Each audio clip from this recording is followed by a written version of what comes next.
várias outras. Aqui eu trouxe alguns exemplos, né, das panelas, dos tampões, forno cubilô, forno de indução e o forno elétrico a arco. Bom, propriamente falando aí do que é um tampão, né? Vou trazer um pouquinho do contexto do que é essa peça, como ela funciona no nosso processo produtivo e o que ela chega aí para vocês, o que vocês precisam como clientes. Só para poder ter uma ideia, quem já ouviu falar, quem utiliza, quem conhece essas peças, pode levantar a mão para mim, por favor, dos tampões? Joia! Então vai ter aqui para todo gosto, tá? Vou dar uma introdução para todo mundo conhecer e a gente também tratar do que pode ser de mecanismo de falha com essas peças. Mas antes disso eu preciso falar de um conceito de flow control. O que essa Bianca está querendo dizer com flow control? Flow control, pessoal, nada mais é do que um sistema para controle do fluxo de vazamento do aço. Então qual que é a principal função dele? Controle de fluxo do vazamento do aço. Esse é o foco desse sistema de flow control. A gente tem hoje basicamente, né, 3 tipos de peças, que são as válvulas submersas, válvulas longas e os tampões. O foco hoje e o foco para a fundição são os tampões. E não só o controle do fluxo de vazamento do aço é muito importante para esses sistemas, mas a segurança operacional é muito importante, é um dos pontos que esses equipamentos trabalham. E também uma redução de contaminação do aço por escória. A gente vai estar aquela escória que está ali no topo da panela, né? A gente consegue controlar ela durante esse vazamento, porque a gente vai estar fazendo o vazamento do aço pela parte inferior dessa panela. Então, é possível ter um controle bem bacana dessa parte de contaminação. Falando do que é o conceito de produto refratário de flow control. Aí eu vou falar para vocês outra palavra, isostático. Vou nem pedir para vocês quererem gravar, não. Eu quero que vocês entendam a ideia por trás do que é um isostático. E o isostático nada mais é do que a gente vai trabalhar nas nossas fábricas com uma tecnologia diferente para a prensagem dessas peças. Então, quando a gente está falando de um tijolo, o tijolo ele vai ter uma prensagem que a gente fala convencional. Vai ser aplicado lá na nossa fábrica uma força na parte superior e inferior dessa peça. Vai ter o adensamento, essa peça vai seguir para o restante do processo que ele tem que ser produzido.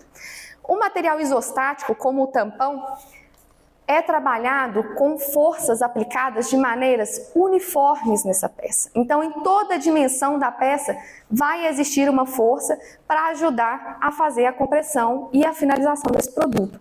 O que isso traz de vantagem? Os materiais isostáticos são homogêneos em suas propriedades. A gente está falando aqui de peças que pode variar de meio metro a 2 metros de comprimento, né? Porque ela se ajusta ao tamanho da panela que ela vai trabalhar. Então, se eu estou falando de uma peça que pode ter uma variação tão grande, eu preciso que ao longo de toda ela tenha uma propriedade constante. E isso é o que os sistemas, os produtos que são isostáticos trazem devido ao nosso processo de fabricação. Os tijolos, na verdade, as prensagens convencionais, se fossem aplicados nesse tipo de produto, poderiam gerar uma região de menor densificação, né? E aí a gente vai estar falando de propriedade que pode não ser atingida. Por ser um produto, então, que tem um sistema de prensagem diferenciado, trouxe um pouquinho até uma linha, né, do que é o nosso processo produtivo. Então aí é um processo que ele é complexo, ele é demorado, vai ter partes que são automatizadas, partes que são manuais. Então a gente vai passar por um processo de cura, aplicação de glaze, queima, a prensagem, né, numa etapa anterior, até a gente chegar na embalagem e destinação desse produto para os nossos clientes. Alguns pontos muito importantes que são característicos para os tampões para esses produtos isostáticos. Primeiro, ele tem que ser resistente ao choque térmico. Vai ser um produto que ele vai entrar na panela, ele vai controlar o fluxo do vazamento, possivelmente ele vai ser retirado e depois de um tempo ele vai ser inserido de novo na panela para um próximo vazamento. Então, ele precisa ter essa resistência ao choque térmico para quê? Ele vai entrar em operação, ele vai ser aquecido, ele sofre um ciclo de resfriamento completo e depois ele volta a ser aquecido. Então, ele tem que ser resistente a essa variação, tá? E, além disso, ele é um dos últimos, se não o último, refratário a entrar em contato com o aço.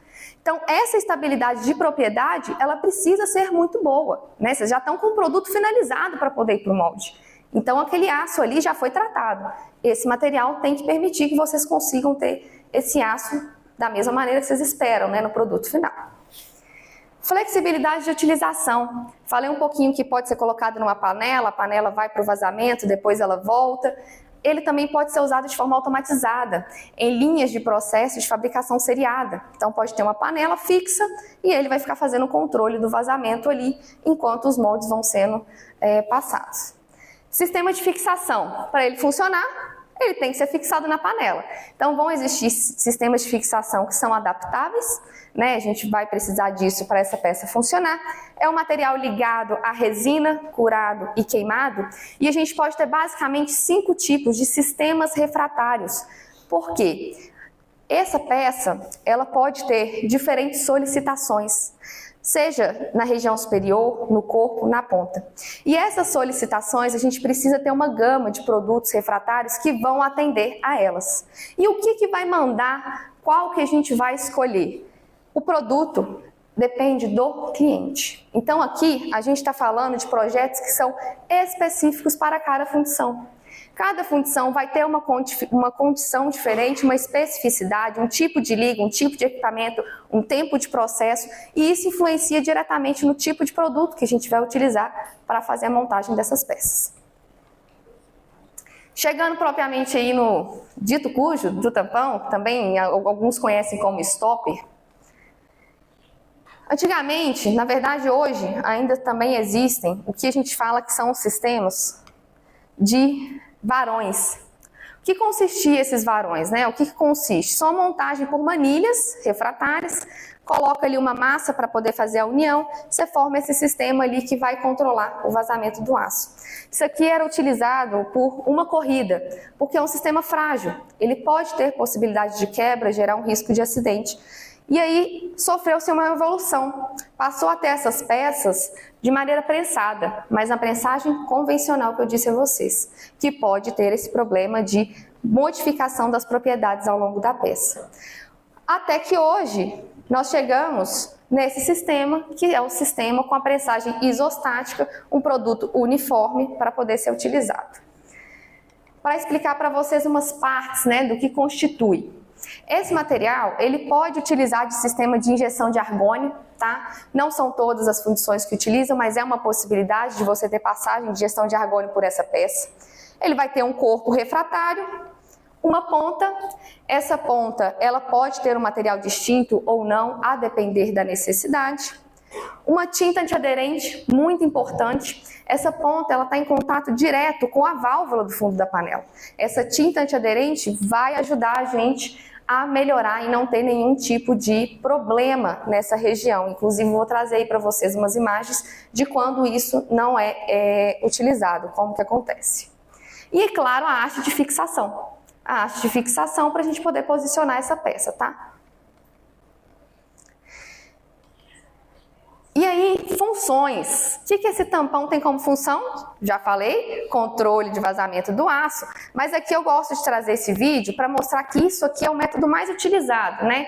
É a condição de aplicação com controle manual. Então vai ter um operador que vai estar aqui controlando esse sistema para ter o vazamento desse aço, olhando o nível que está ali naquela forma.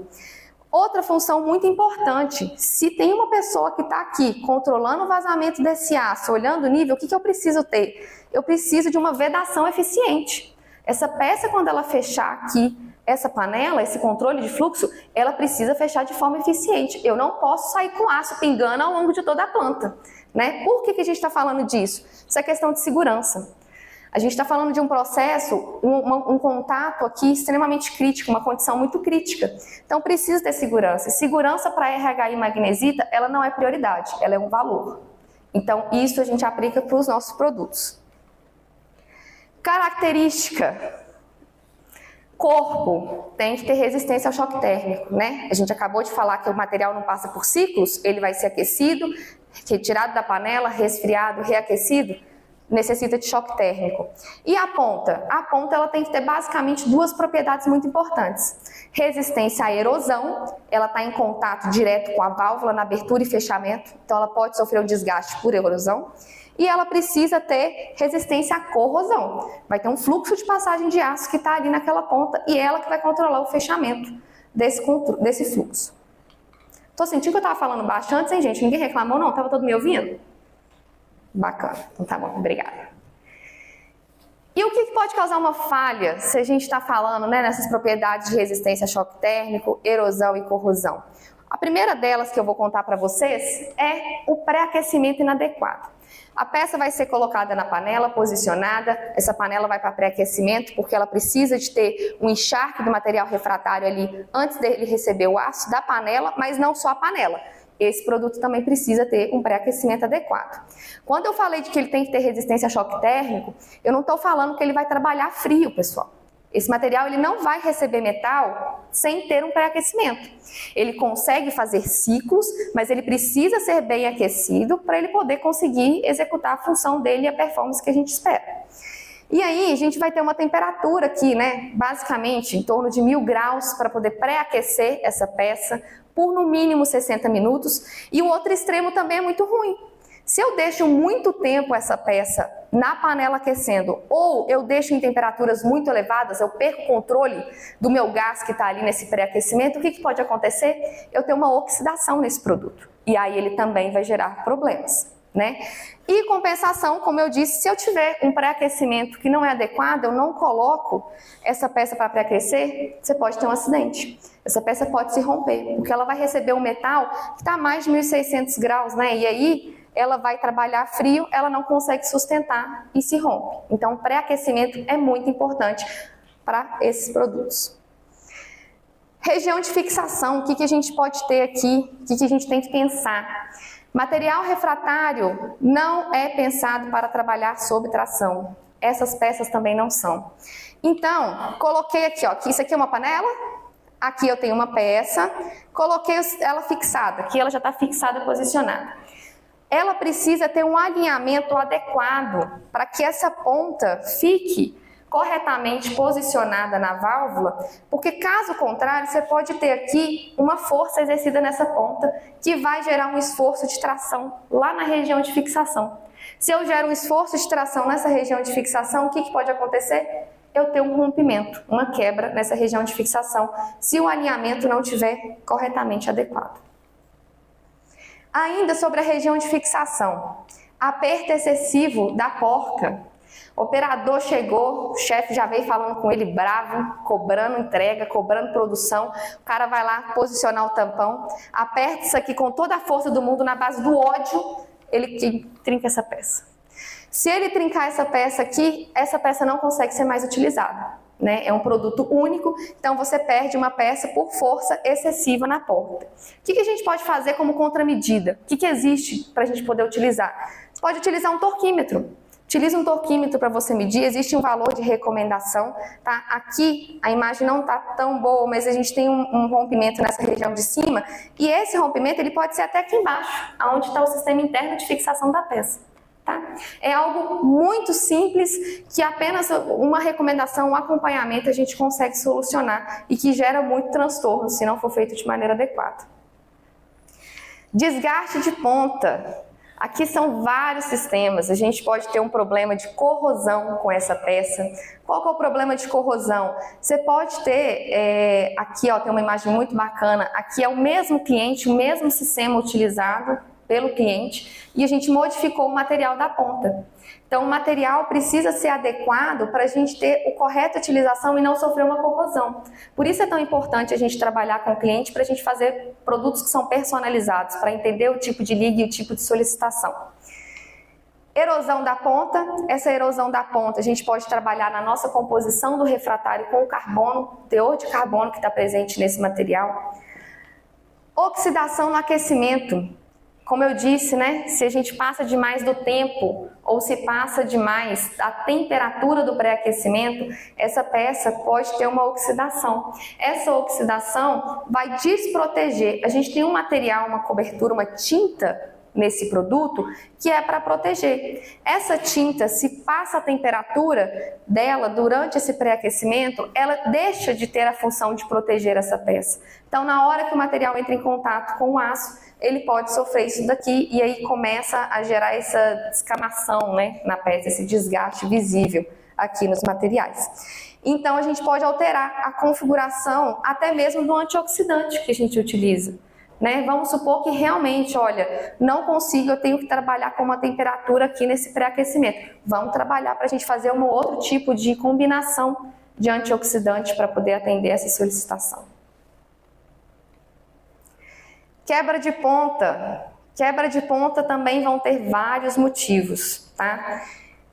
Um dos que mais acontece aí, a gente pode ter um impacto durante a limpeza. O que é um impacto durante a limpeza? Essa peça não vai ser retirada para poder ser reaquecida novamente num próximo ciclo com o vazamento. Vou precisar ajustar essa ponta ali, fazer um tratamento nela, um recondicionamento. Esse recondicionamento, se não for, né, o material não vai aguentar pancada, gente. Então, vamos trabalhar com carinho nele ali para poder limpar essa ponta dele. Se não acontece de maneira adequada, você arranca essa ponta durante esse impacto. E outra coisa, a gente tem materiais que, novamente, se a gente não está em contato com vocês para entender a solicitação, a gente tem materiais, por exemplo, que vai ter uma condição de maior resistência à abrasão. Só que para ele ter maior resistência à abrasão, ele tem menor flexibilidade. Ou seja, na hora que o pessoal vai limpar ali aquela peça, ele não vai aceitar o impacto, porque ele não vai ser maleável o suficiente para aguentar isso. Então, é a condição que a gente precisa para sistemas que precisam limpar essa ponta? Não é, a gente precisa trocar essa ponta. Agora, sistemas que operam de maneira contínua, não, a gente pode trabalhar aí com material que vai resistir a mais longo prazo, né? Não vai ter essa condição de limpeza. Temperatura de aço baixa, ou mesmo pode ter um colamento da válvula com a válvula com o tampão. Por isso que eu disse que a gente aplica uma tinta antiaderente. Essa tinta antiaderente é para evitar que esse colamento aqui aconteça. E aí vai evitar o quê? Que na hora que o operador está lá abrindo aquela panela, aquele tampão tem que abrir para vazar o aço, porque senão você perde aquela corrida, né? Então, se eu não tenho essa tinta antiaderente na espessura adequada, na condição adequada, a gente precisa... a gente vai ter um impedimento de processo produtivo. Então, os nossos materiais hoje, por padrão, eles já vêm com essa tinta para ajudar nesse primeiro momento de abertura do tampão. E redução da espessura de antioxidante, como eu disse, adequar o material ao tipo de processo e ao aço. Acho que eu falei até rápido, hein, gente? Nossa, falei igual matraca. Bom, o que eu queria passar para vocês aqui, a RHI Magnesita, ela trabalha com soluções refratárias, trouxe um produto e alguns tipos de falha que eles podem acontecer, quais são as soluções que a gente pode trabalhar junto aos nossos clientes. A gente trabalha, né, com foco na engenharia de projeto, consultoria, treinamento focado aos nossos clientes e também um trabalho de pós-venda muito forte que eu considero que é, juntamente com a qualidade dos nossos produtos, um dos principais pontos e qualidades da RHI Magnesita, tá? Eu vou estar aqui hoje, ao longo de todo o evento. Se vocês quiserem, por favor, fique à vontade para a gente trocar uma ideia. A Elzimara Nogueira, nossa representante comercial, também está aqui. Então, fiquem à vontade para procurá-la. Márcio Geraldo também é assistente técnico. Espero que tenha sido trazido um pouquinho de informação, contato com o produto, para aqueles que conhecem, agregado valor, e para os que não conhecem também agregado, porque a gente apresenta coisas que podem ser aplicadas funcionalmente ao material. E eu queria agradecer a atenção de todos vocês, tá? Espero que a gente tenha aí mais apresentações muito bacanas ao longo do dia, viu? Muito obrigada.